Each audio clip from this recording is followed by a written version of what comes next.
Two stories for Father's Day. We know that there are biological fathers, stepfathers, absentee fathers, abusive fathers, faithful fathers, and fathers of faith. You will now hear about two bad fathers and their good sons. Both fathers failed in their lives, but their sons lived honorable lives. What I would like to bring to your attention this week is a failing father in the Bible and a Chicago father who failed in his home life, but then did something remarkable. The person in the Bible I would like you to think about is Ahaz. Most likely you haven't heard of his name or why he was a failing father. His parents, Ahab and his wife Jezebel, greatly influenced their children. She was an evil and immoral woman. You've heard of Jezebel. The book of Kings criticized Ahaz for following the ways of his father Ahab and his mother Jezebel, and also for making the country of Judah, in which he was king, sin. A biblical commentator, Albert Barnes, notes that the phrase, quote, "in the way of his mother," unquote, does not occur anywhere else in the Bible. Due to Jezebel's influence, her son Ahaz became evil and immoral. Ahaz, king of Judah, dies. At his death, no tear was shed. He died in shame and for not being faithful to God. Yet, the worst of fathers have sometimes fathered the best of sons. It was so with Ahaz, the son of Ahab and Jezebel.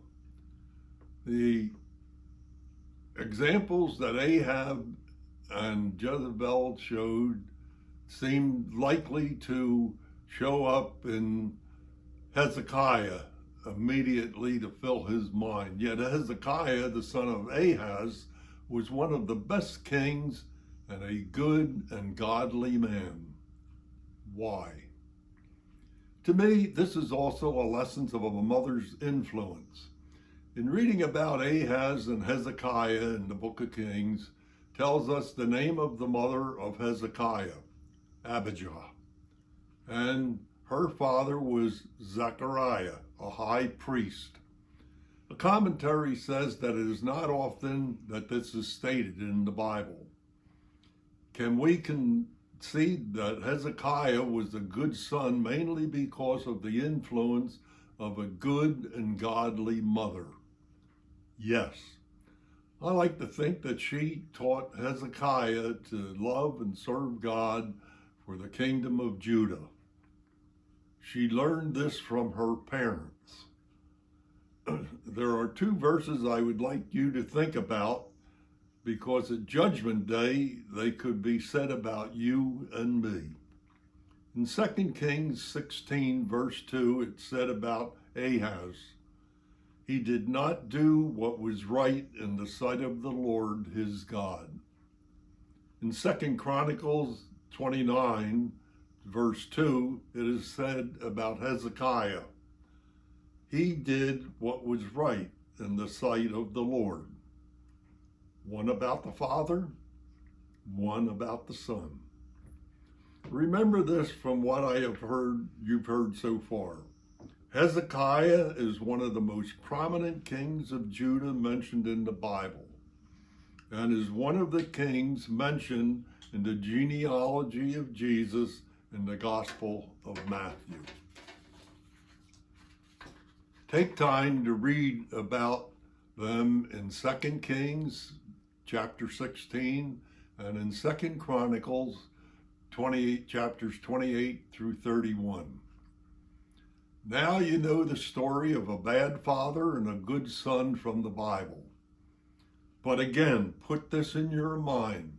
Someday we will stand before the judgment seat of God, and we will hear, "You did right in the eyes of God," or "You did not do right in the eyes of God." Make sure it's the former. Now we come to a secular story of a bad man and a good son. How did this happen? I won't tell you the last name of the father and son in order for you to think who it is. The father, Edward, known as Easy Eddie, lived in St. Louis and became wealthy. His marriage to his first wife gave him a son, Edward, called Butch, and two daughters.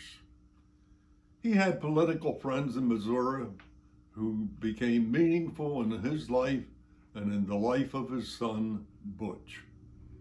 Easy Eddie was a lawyer in St. Louis and later in Chicago, where he began working with Al Capone, a noted gangster.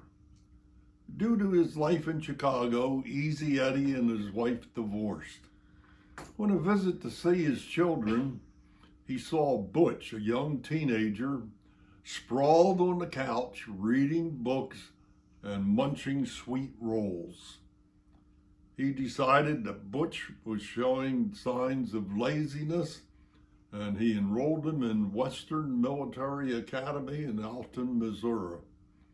After graduating, Easy Eddie used his Missouri political connections to get Butch appointed to the United States Naval Academy. This was done by Easy Eddie giving federal prosecutors evidence to convict Al Capone of tax evasion. In 1939, a week before Capone was released from Alcatraz, Easy Eddie was shot to death while driving his car on a Chicago street. It seems that Easy Eddie gave up his life so his son would have an honorable life. How true that turned out to be. There's a man whose name is known by millions of people, but many of them do not know his story. This post-Memorial Day story may be a good time for me to tell you about him. But Butch took on grave responsibilities in his naval service following Pearl Harbor. He became leader of a flight squadron. On February the 20th, 1942, Butch's fighter plane was alone in the air when a wave of 9 Japanese bombers swooped down on the aircraft carrier, the USS Lexington. As the Medal of Honor citation put it about this fighter pilot, it says, "Without hesitation, alone and unaided, he repeatedly attacked this enemy formation at close range in the face of intense combined machine gun and cannon fire. One of the most daring, if not the most daring, single action in the history of combat aviation." President Roosevelt personally congratulated Butch for his Medal of Honor, but then Butch spent more than a year in the United States to help the war effort, to help enlistments increase, and to sell war bonds by talking about the mission on which he had risked his life. But Butch also knew that the men he flew with still risked their lives, so he asked to go back to war. On the night of November the 26th, 1943, Butch led one of the first ever nighttime fighter missions launched from an aircraft carrier. A Japanese bomber fired him from behind. Butch's plane hit the ocean, and Lieutenant Commander Edward Butch O'Hare died. Many American airports are named after politicians. When you think of Chicago's O'Hare Airport, hold your thought for the man for whom it's named. He was a 29-year-old Navy flyer with a wife, a daughter, and his whole life lay ahead of him, who, in the words of the citation on the Navy Cross, said, gallantly gave his life for his country. In Butch giving his life for his country, it reminds me of the words in John 15, verse 13. Greater love has no man than to lay down one's life for one's friend. With that thought in mind, next week you will learn of another father story. Dollars to donuts, you never heard of Gordon Wilson. Yet, because his daughter and he held hands and she said, Daddy, I love you very much, it led to peace between two nations beyond reckoning. President Clinton was involved in the peace process that saved many, many lives. You need to hear the story of this faithful Christian and Methodist. God bless you and have a good week.